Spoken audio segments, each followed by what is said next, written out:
Good evening. Welcome to the Van Jones Show. I'm Van Jones. We've got an amazing show for you tonight. We got two lifelong champions for justice. One has made it his personal mission to stick up for working families and to challenge the billionaires. We got Vermont Senator Bernie Sanders in the building. Bernie's in the building. That's amazing. We got Bernie in the building. Also, she's been fighting for labor rights, for women's health for decades. The outgoing president of Planned Parenthood, Cecile Richards, is also here tonight. She's in the building. We're going to hear from her. And later, now it's been a while, but I got back in my van. Yes, van in the van. Get it? Because my name is Van. Never mind. So this time I go to Wisconsin, the state that shocked everybody in 2016. It voted for Trump, turned Republican red. First time a Republican won that state in 32 years. Now Wisconsin's favorite son, Paul Ryan, says he's quitting. The Republican governor is warning they've got a big blue wave building in that state. So I went out there and talked to some voters, put them in my van. We got some very surprising results from that conversation. You're going to hear from that. So much to get you. But first, let's talk. I feel like we're living inside a political pinball machine, okay? In the past 2 weeks, just been knocked around. We've been bounced from U.S. airstrikes in Syria, secret talks with the North Koreans. You got the former FBI director comparing President Trump to a mob boss.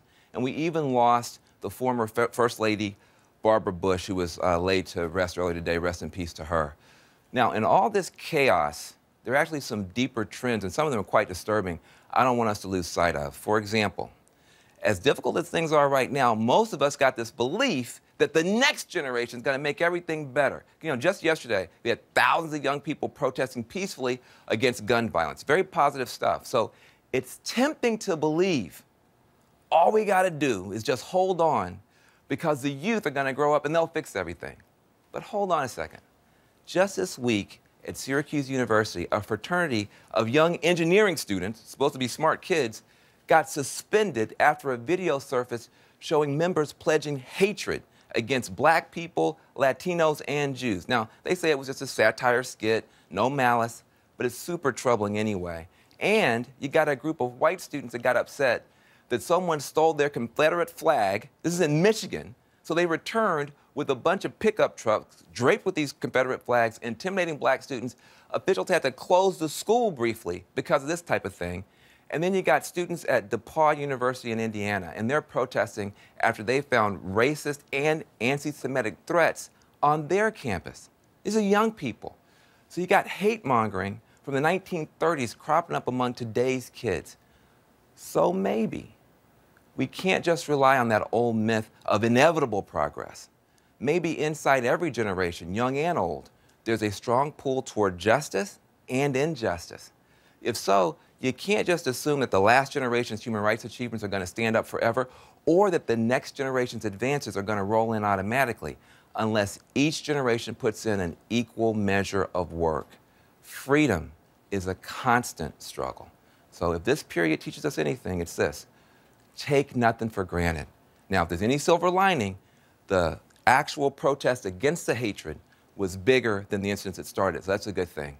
We got to keep the fight for good going, though, and if there is one person I know who knows how to keep a fight for justice alive for a long time, it's our first guest. Welcome to the Van Jones Show, Senator Bernie Sanders. Oh,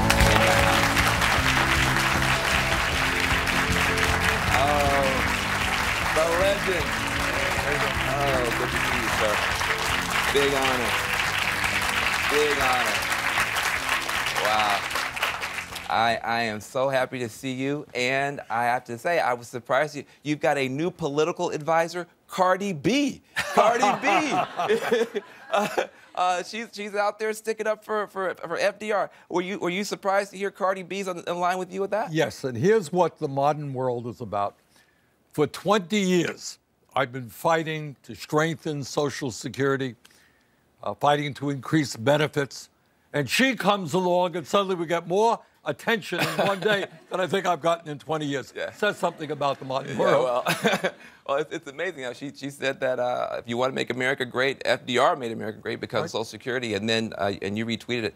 Listen, it's so amazing to me the way that young people relate to you.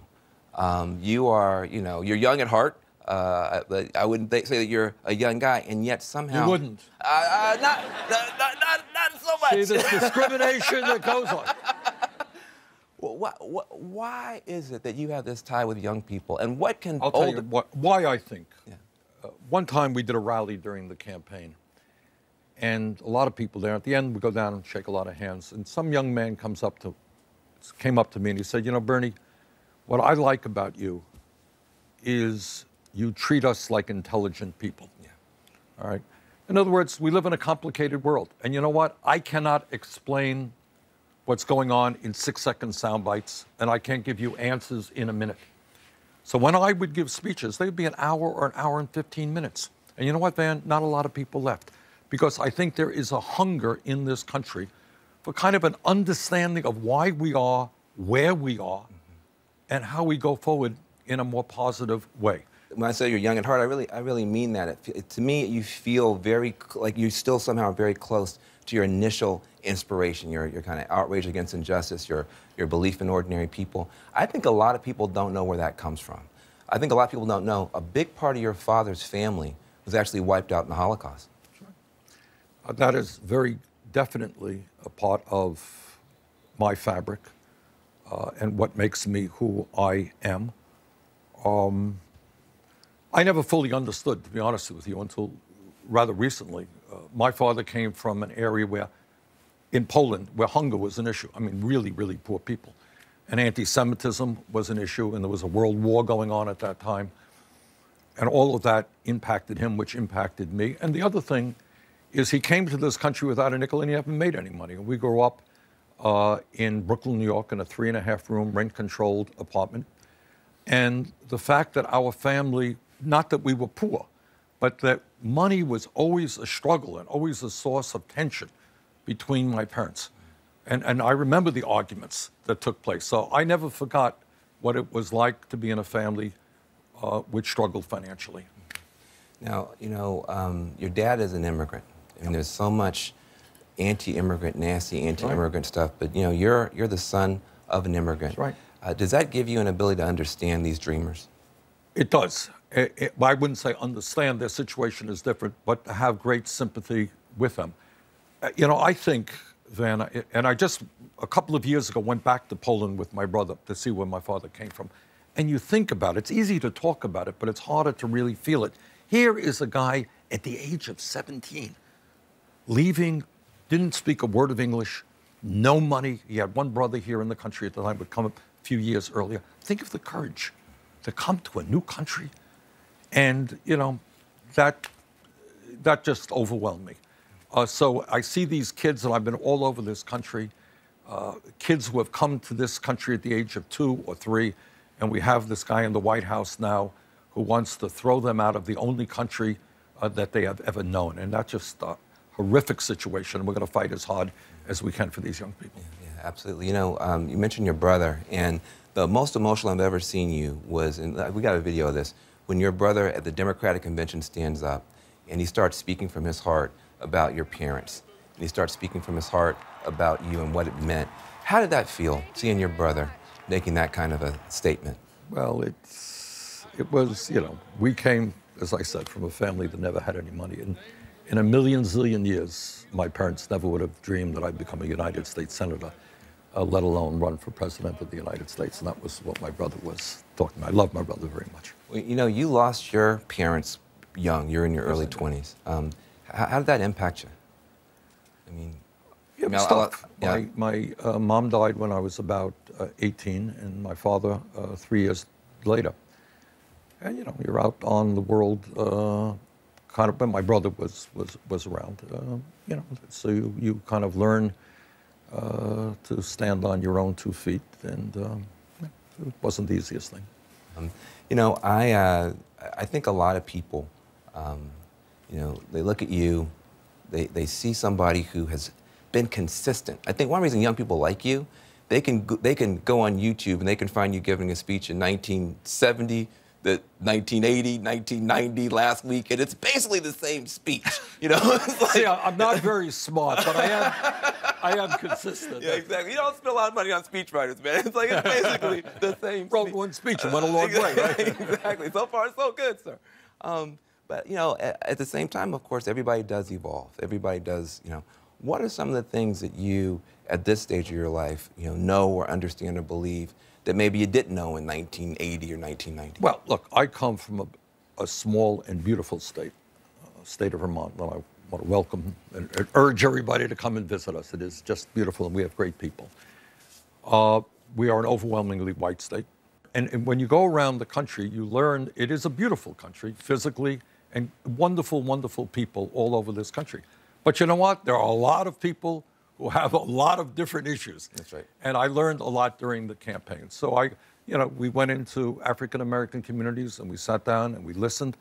To be very honest with you, I was not aware of the extent of police suppression in many communities and the anger that people felt, the fear that people felt against the police. That's not something that exists in Vermont. I learned a lot about the immigrant situation, and I will never forget, as long as I live, I was in Phoenix, young kids, teenage kids with tears rolling out of their eyes, worrying and it's a constant worry that when they come home after school, whether their parents will still be there. How would you like to live with that one? So I learned a lot during the campaign, and as a result, your positions not only involve, you just learn more and understand the problems better. But I'll tell you, Van, what I'm feeling very good about is that many of the ideas that I laid out during the campaign, which, as you will recall, you followed that campaign, were seemingly so radical. Yeah. Raising the minimum wage to $15 an hour. Oh, Bernie, you're nuts. We can't do that. Well, all over the country, people are now doing Medicare for all. Why isn't the United States joining every other major country on earth? Making public colleges and universities tuition-free.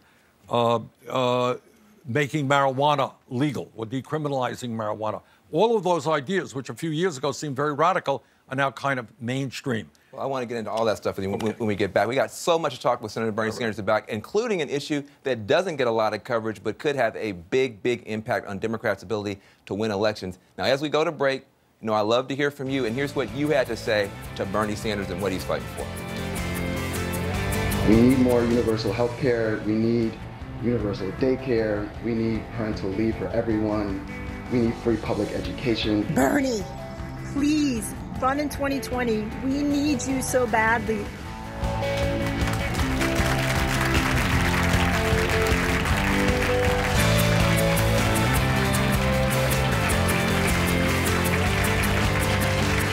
Welcome back to the Van Jones Show. I am talking to Senator Bernie Sanders. So now listen, there was a lot of questions that they have and other people have, but I want my questions first. All right. Okay, so it's your show. You can have your questions. I gotta get some prerogatives around here.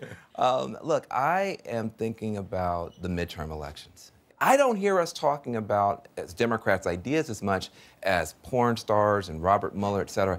Is there a concern or a danger that we are in the biggest midterm election of our lives and we're not talking about the right stuff? Absolutely. And, that has been my criticism of media for way back when. We have a middle class which has been shrinking for 40 years. There's enormous pain out there. Everything being equal, the younger generation will have a lower standard of living than their parents. We have a climate change situation which is threatening the entire planet. You got 3 people in America who own more wealth than the bottom half, and the gap between the very, very rich and everybody else is growing wider.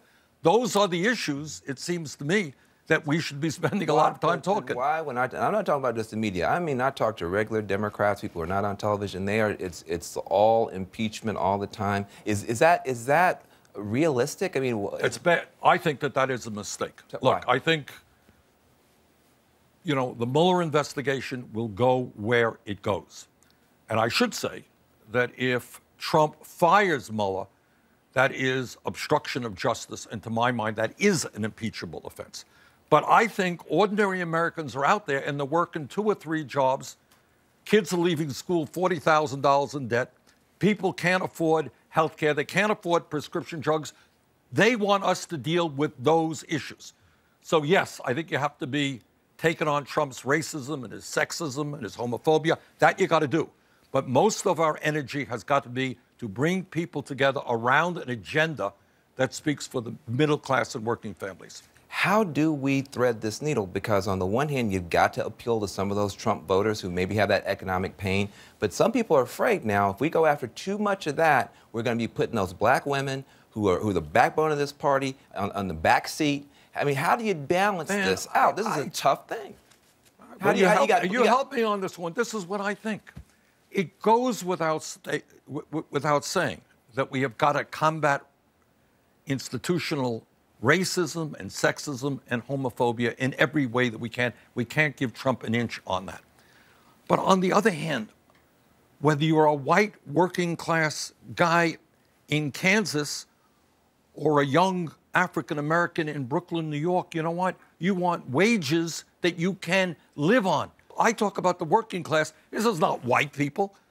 Over 50% of black workers in America make less than $15 an hour. Do you know what it would mean if we raised that minimum wage to $15 an hour? A huge wage increase for African American and Latino workers. Well, another issue that we don't talk about enough, I think, unions. Yes. The labor unions. Absolutely. And now, I did a little bit of my own research, and I want you to see what I found about labor unions and the vote. During the Industrial Revolution, the U.S. labor movement began to bring some power to working families. They got higher wages, better hours, and protection from unsafe working conditions like sweatshops. You like weekends? You like overtime pay? You can thank unions for that. The unionization rate peaked in 1954. Back then, more than a third of wage and salary workers in the U.S. were in unions.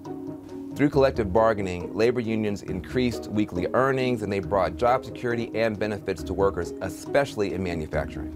And that helped to develop a strong middle class in America. The middle class. The middle class. Middle class. Unions built America's middle class. Well, that was then.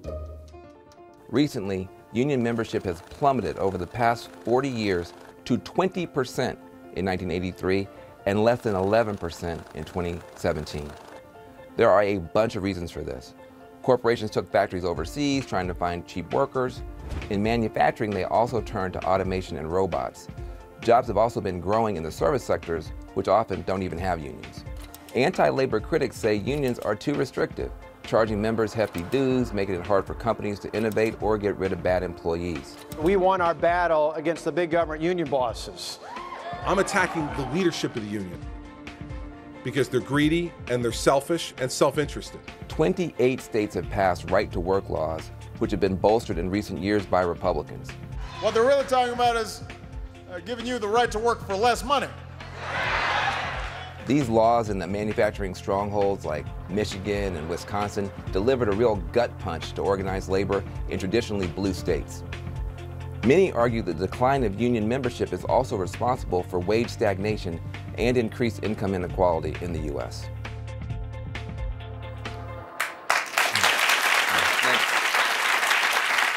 You know, when I went up to Michigan and other places, it turned out that the labor unions had been stripped of a lot of their members, a lot of their money by some of these right-to-work laws.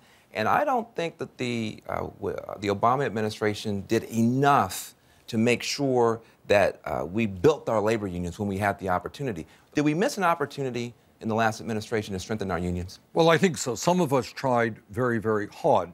I think the fault lies with the extraordinary opposition we had from Republicans and from corporate America. And what I think everybody understands is that when workers come together and they sit down at the bargaining table and they collectively negotiate, they get better wages and they get better working conditions. They get better pensions and benefits. And by the way, and this is important, Van, this not only impacts unionized workers who get those benefits, but if you're a non-union worker and wages go up, your employer is going to have to match those wages. And the truth is that over the last 40 years or so, we have seen a decline in wages for millions of American workers. We have to rebuild that movement. But I just say, though, the labor unions, they went to bat for Democrats. They fought hard for Democrats. They had a couple things that they wanted to get help on. They didn't get that help. Now, if you critique that, sometimes you run into the idea that you're being too tough on Obama. How do you handle that? Because you got in a little bit of trouble recently. You said something that sounded like it was halfway critical of Obama. People misheard it, got mad. They didn't mishear it. It was intentionally. Tell me about it. I mean, it was, what I talked about was the fact that the business model, if you like, of the Democratic Party over the last 10 years has failed. And that is, instead of being a 50-state party, it's a 25-state party. Democratic Party has lost about 1,000 members of state legislatures throughout the country. Does that sound like a successful model to you? And what I said is that was disguised by the fact that we had a brilliant candidate who ran a great campaign in 2008. Obama got elected in 2012. And people said, well, that's great. But they forgot about what else was happening. That was my point. The party was falling apart. People may hear that as being tough on Obama. It's another challenge, I think, inside of this moment of reflection for Democrats. How can we critique the Obama years and figure out where we could have done better, where we could have done more, without stepping on the rake of people saying, well, you're being too tough on Obama. He was being beat up by the Republicans. You don't get it. Look, we got to think about how we go forward. You're right, what you said a few moments ago. This 2018 elections will determine the course of American history. No question in my mind about it. If the Democrats regain control of either the House or the Senate in a significant way, Trump's agenda will be ended. Because he needs both bodies, House and Senate, to support him. It will be over. And that is a huge thing, because I think this president is one of the most reactionary presidents in the history of this country. And what we need to do is not only stop what Trump is doing, we need to start talking to the American people, working people, not wealthy campaign contributors, about what their needs are. Well, as we're trying to get ready to move forward, we still have to learn a few lessons. Looking back, what do you wish the DNC had done differently during 2016 so that your supporters might have felt more welcome and more like they were a respected part of the party? Look, I don't want to, we're going forward and not back. In my campaign, as I think most people know, we had to take on everybody. We took on the entire corporate establishment. We took on the corporate wing of the Democratic Party. And I think the lesson of that, Van, I would hope is that the future of the Democratic Party has to be with grassroots politics, has to be with working people, has to be with young people, and not just wealthy campaign contributors. And by the way, I think that lesson is percolating right now. You're seeing many people coming forward and saying what I said, we're not going to take any corporate PACs, among other things. One thing that I would love to get your sense about is going forward. I'm not going to ask you anything about 2020 and your plans, but it does seem like it's becoming more about physical fitness. Biden says he wants to get into a fight with Trump. Trump thinks he can take Biden. Couldn't you take either one of them? I want to know. Tell the truth. Are you ready for it? Both. Just not even. All right, but this is, among the major issues facing our country, probably is not a physical fight between Biden and Trump. Maybe wrong on that. Yeah. Well, listen, I can't tell you how important it is to me to have you here. When you were coming up, you looked up to Eugene Debs, and he was the person who you saw as like the leading light for working people. And Martin Luther King Jr. Sure, Martin Luther King Jr., and you had a few other heroes. I just want you to know you got a whole generation, if not more, of young people who see you in that same light. Thank you for being on the Van Jones Show. Appreciate you very much. Thanks so much for being here. Look, when we get back, Van is back in the van. I'm driving around in Wisconsin with a bunch of voters. Wait till you hear what they got to say about the economy and what the impact of all these stories about porn star payouts could have on the midterm elections. I'm going to take you to Wisconsin when we get back.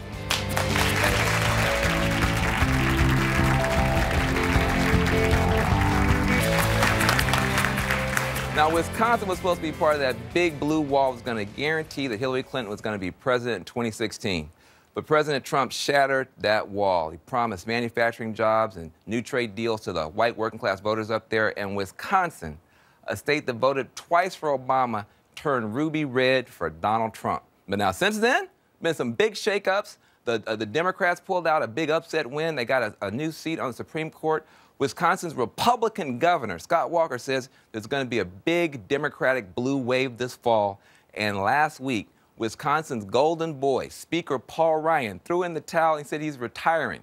So we went back to the Midwest to check in with the voters to figure out what's going on up there. And also, what about this proposed tariff that could start a trade war with China? So I'm back in my van in Milwaukee, the most polarized city in one of the most polarized states in our very polarized country. Sunny Milwaukee. Lord have mercy. It's supposed to be April. It's supposed to be springtime. Woo. Here we go. Hello. You know how cold Hey, it is? get in here where it's warm.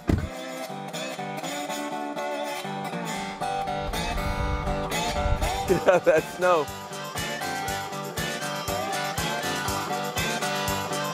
Get out, that's cold. Glad to have you, glad to have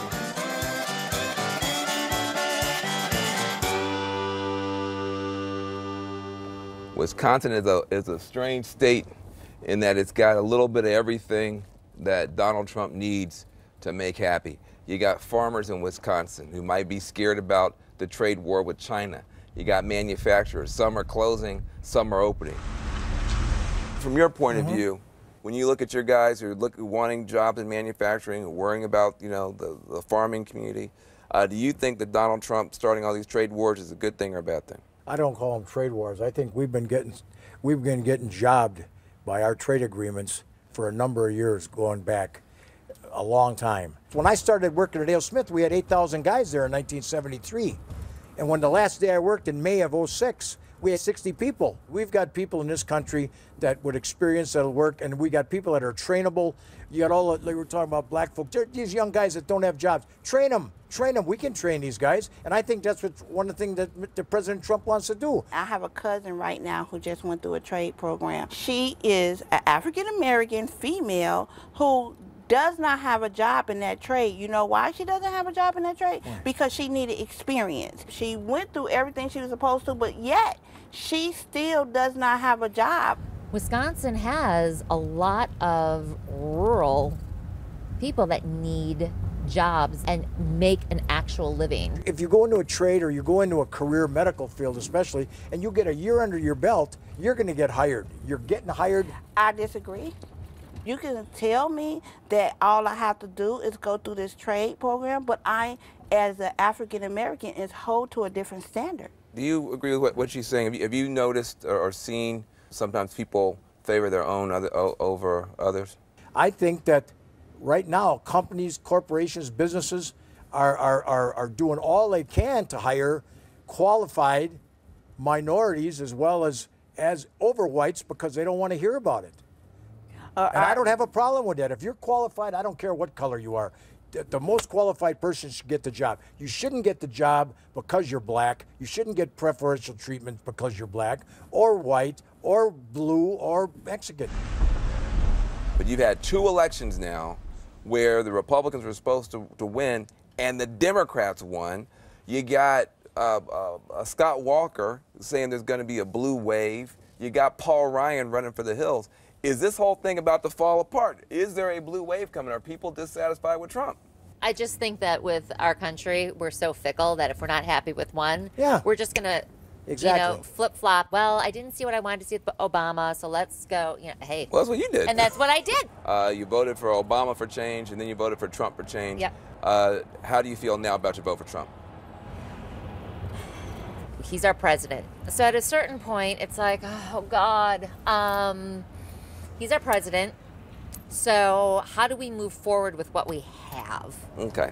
They're jumping on him for a lot of things now. They're calling him names. They call him a racist. They call him this. They call him that. It seems like not a day goes by that someone's not accusing him of something or saying something very derogatory. I know that people don't want to call him a racist, but everything he says and everything that he does is racist. I don't know, I don't know, but if you walk like a duck, quack like a duck, it's a duck. And the reality of it is he says some flat-out racist things, and he has not apologized, and he has not changed. And I think it's a matter of interpretation.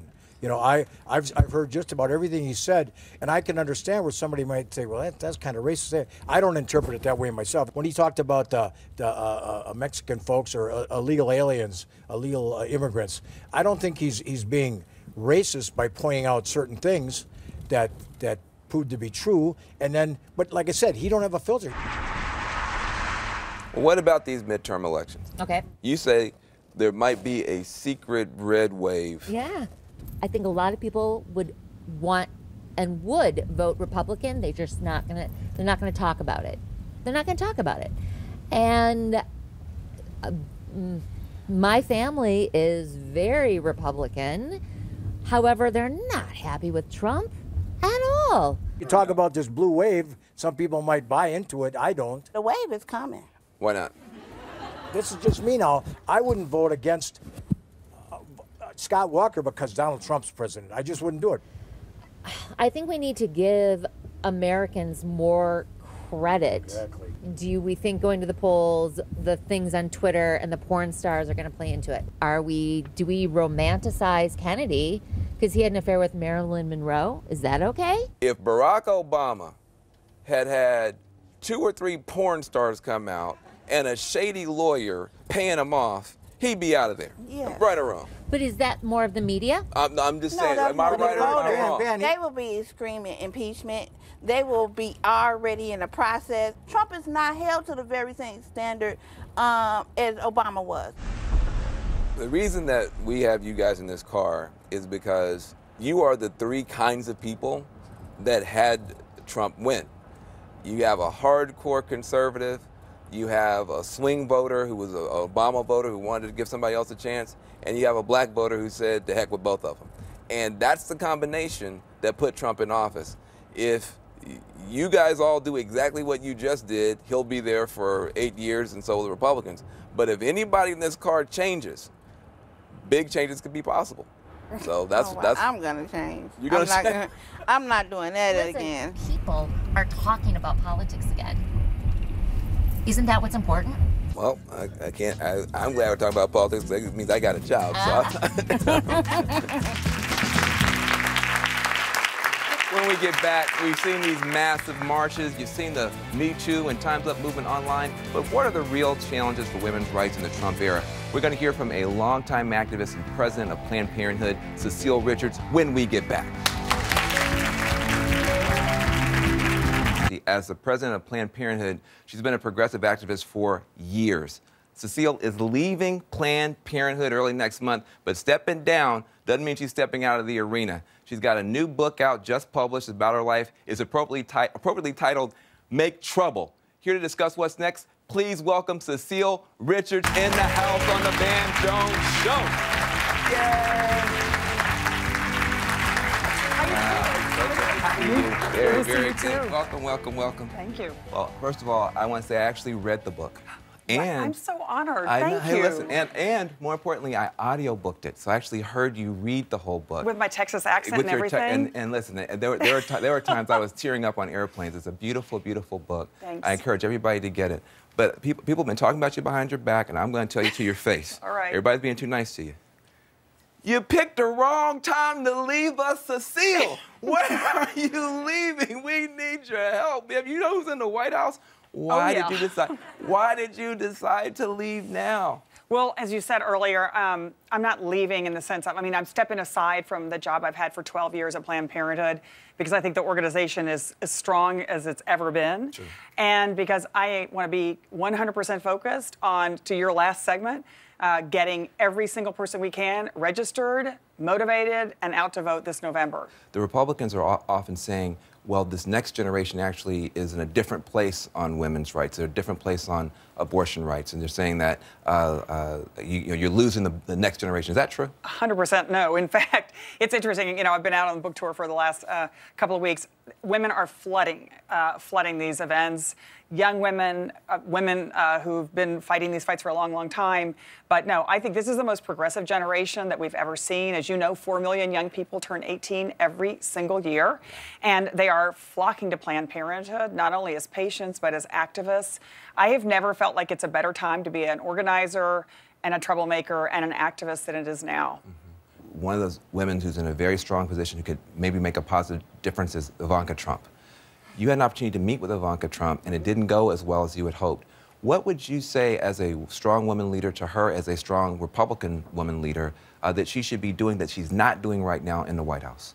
Well, I mean, pretty much anything. I feel like right now, you know, she is the highest, obviously, she's the daughter of the president, but putting that aside, she's actually one of the highest ranking women in the White House and federal employees. And my understanding is her portfolio is women. There are a number of places in which she could be making an impact, but we are seeing this administration is the worst for women that I've seen in my lifetime. Mm-hmm. But so you, just because some people may not know, so you got a chance to meet with Ivanka, you sat down with her, Jared Kushner, and rather than making the progress you're hoping to make, it became more of a discussion about how if Planned Parenthood gave up doing abortions, you might be able to get more money. Was that disappointing, and how did you feel about that? I just saw that in the book, and Right. Well, I mean, I wouldn't say I had high expectations for the meeting going in, but certainly my position is that anywhere I can go and talk about the incredibly important work that Planned Parenthood does, particularly to provide affordable health care for millions of folks every year, then I'll do it. It was pretty clear that what at least was in Jared's mind was that if we would just simply quit providing safe and legal abortion to women in this country, that he would talk to Paul Ryan about getting us money or perhaps more money. And I just said, look, we are not going to trade away women's rights in this country for money. And so it didn't end well, but I feel like I made my point. And then we went out and, of course, defended Obamacare and defended Planned Parenthood. And today, Paul Ryan is retiring, and Planned Parenthood's doors are still open all across the country. So I feel like, you know... Well said, well said. Listen, you just wrote such a warm statement about Nancy Pelosi, and that she got the Time 100. You were her chief of staff, and yet, you know, Republicans want to run against her. They think that she's a terrible person. What do you know about Nancy Pelosi that you wish people in the heartland knew about Nancy Pelosi? Well, one thing, I think it's indication that the fact that the Republicans want to get rid of her and go at her so hard is, I think, because she's the most effective politician in Congress, and that's been true. And as a progressive, I'll say, forgetting the gender issue, I have never worked with anyone who holds our values so strongly and does not give in. I think she is really underrated and underestimated. And I guess my general feeling is when I see the Republicans going after Nancy Pelosi is we need more women in Congress, not less. Also, you know, your mom was able to run and win against a Trump-like person. 100%. You know, back in 1990, I think it was. And of course, you know, Hillary Clinton wasn't able to pull that off. Right. So you've seen two different campaigns. What do you think that women, you know, look, we got Amy Klobuchar, Kamala Harris, Kristen Gillibrand, others who might want to run against a Donald Trump. Right. So having seen one go well and one go badly, what advice would you have for women running against people like him? Well, I guess one thing I'd say is I think because Hillary ran, it's going to be easier for the next person. It's not going to be easy, but I feel like she really demonstrated what it takes. And I just have to point out, Van, she did get 3 million more votes than Donald Trump. So in any case, I mean, she's not in the White House, but I do think by any measure, she ran a really important campaign. I think what really, and I know you were talking to Senator Sanders about this too, I think that the frustration that women are feeling in this country right now is that no one in Washington is talking about the issues they care about. They're not talking about their access to health care. They're not talking about their access to child care. You have people who are watching this who feel under assault. Yeah. They feel that this president and his rhetoric is triggering them, it's traumatizing them. You've had to lead an organization that's literally under assault. What advice do you have for people who are trying to get through this? You've had to hold a team together through the roughest of the rough. What gets you through? I mean, I think, again, I've been very privileged to be a social justice activist my whole life, and I think you have to focus on the progress we make because this is a long journey for all of us that really want to make social change. And so I think it's important to recognize when we do make progress, when we do win, when we do things like win Obamacare, when we do things like keep Planned Parenthood's doors open. And what I thought about this entire year as the president and Congress was taking aim at Planned Parenthood is every single day that we could keep our doors open, 8,000 people were getting health care in America, and a lot of them wouldn't be getting it otherwise. Right. And then I think if you stand up for the people who are counting on you and you stand up for the women and not the politics, things sometimes just go your way and people recognize it. My advice to anybody who's trying to figure out some way to get through a tough time, buy this book and read this book. It's an extraordinary book. It's a beautiful book. Love you and appreciate you so much. Thanks a lot. When we get back, I want to talk from my heart. 2 years ago today, the world lost a musical icon. I lost a beloved friend. My recollections on Prince when we get back.